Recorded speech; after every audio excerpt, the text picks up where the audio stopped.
கூலிக்கு நெசவு செய்யும் விசைத்தறியாளர்கள் வேலைக்குரிய கூலியை உயர்த்தி வழங்க கோரி கோவை திருப்பூரில் உள்ள 1.5 லட்சம் விசைத்தறிகளை இயக்காமல் 2வது நாளாக ஸ்ட்ரைக்கில் ஈடுபட்டுள்ளனர்.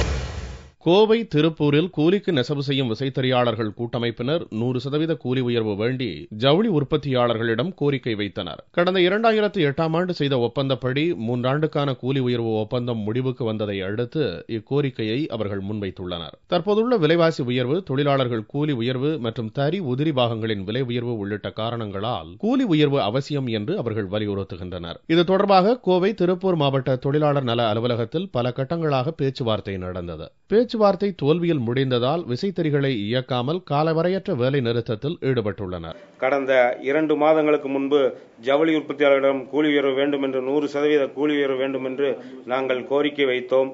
அவர்கள் எந்தவிதமான பதிலும் அளிக்கவில்லை.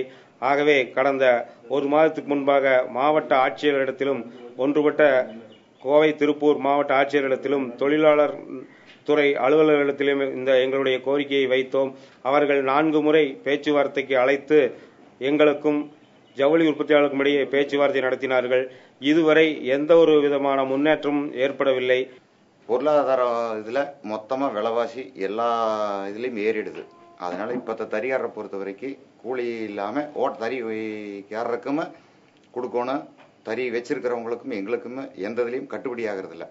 அதனால கட்டாயம் 100% கூலி வாங்கினாதான் இனி தறியை ஓட்ட முடியும். இதனால் கோவை திருப்பூர் மாவட்டங்களில் 95% விசைத்தறிகள் இயங்கவில்லை. இதன் மூலம் நேரடியாகவும் மறைமுகமாகவும் பல லட்சம் பேர் வேலை இழக்கும் அபாயம் ஏற்பட்டுள்ளது.